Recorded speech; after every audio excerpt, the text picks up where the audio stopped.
Herkese merhaba.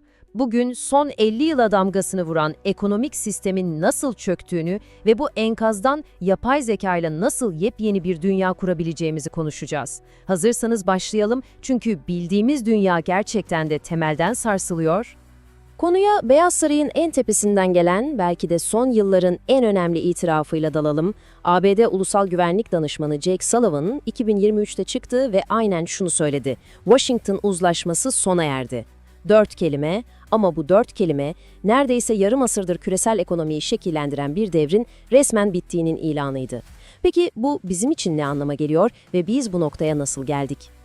Şimdi nereye gittiğimizi anlamak için önce bir bakalım nereden geliyoruz? Yani çökmekte olan bu sistem, bu neoliberalizm neydi? Aslında Washington Uzlaşısı dediğimiz şey IMF, Dünya Bankası ve ABD Hazinesi gibi kurumların dünyaya dayattığı bir ekonomik reçeteydi. Felsefesi çok basitti. Ticareti tamamen serbest bırak, devlet ekonomiden eline eteğini çeksin, her şeyi özelleştir. Yani özetin özeti, kamuyu küçült, özel sektörü coştur. Ve bu sistem yaklaşık 50 yıl boyunca dünyaya hükmetti. 70'lerde başladı, 80'lerde Reagan ve Thatcher'la zirveye çıktı ama 2008 finans kriziyle ilk büyük darbeyi yedi. Ve sonunda 2023'te bizzat sistemin merkezinden gelen itirafla kendi çöküşünü hazırlamış oldu. Peki bu 50 yılın sonunda elimize ne geçti? İşte bu grafik o acı gerçeği adeta yüzümüze çarpıyor. Servet en tepedeki küçücük bir azınlığın elinde toplanırken, orta sınıf ve çalışan kesimin aldığı pay ya yerinde saydı ya da düpedüz azaldı. Zaten Jack Sullivan'ın da itiraf ettiği şey tam olarak buydu. Bu politikalar milyonlarca insanı geride bıraktı ve toplumları bölen korkunç eşitsizlikler yarattı. Durum o kadar vahim bir hal aldı ki sistemin en büyük kazananları, yani dünyanın en zenginleri bile bu böyle gitmez demeye başladı. Düşünün, Davos'ta toplanan 200'den fazla milyarder artık bizden daha fazla vergi alın diye çağrı yaptı. Bu alarm zillerinin ne kadar şiddetli çaldığının bir kanıtı. Peki tamam, serbest piyasa modeli çöktü diyoruz. İyi de alternatifi ne? İşte bu soru bizi 20. yüzyılın o meşhur ve sanki asla çözülemeyecekmiş gibi duran büyük ekonomik tartışmasına geri götürüyor. Bir tarafta her şeyin fiyatlarla görünmez bir elle kendi kendine düzenlendiği iddia edilen serbest piyasa, diğer tarafta ise her şeyin tepeden bir merkezden yönetildiği planlı ekonomi. Yıllarca sanki bu iki kutup arasında sıkışıp kalmıştık. Ve bu tartışmanın kilit noktasında Friedrich Hayek'in ortaya attığı o ünlü bilgi problemi vardı. Hayek'in argümanı aslında çok basitti. Hiçbir devlet, hiçbir planlama komitesi, milyonlarca insanın beynindeki ve her an değişen o devasa bilgiyi, kimin neye ihtiyacı var, kim ne üretebilir, hangi fiyata satmak ister, tek bir merkezde toplayıp işleyemezdi.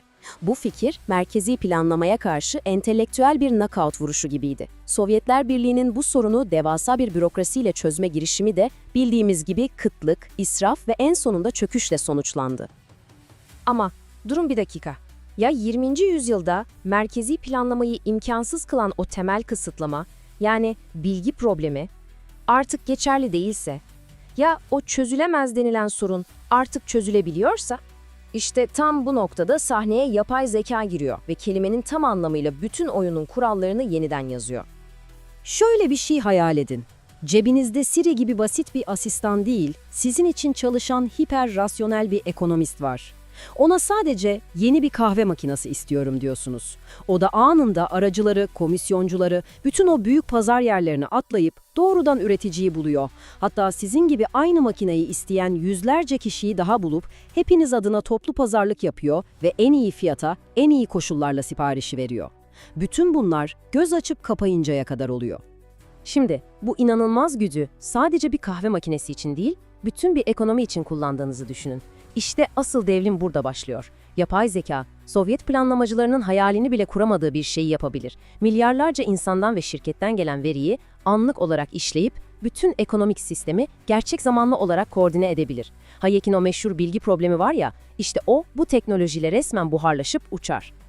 Ama durun, bu teknoloji bizi otomatik olarak tek bir parlak geleceğe götürmüyor.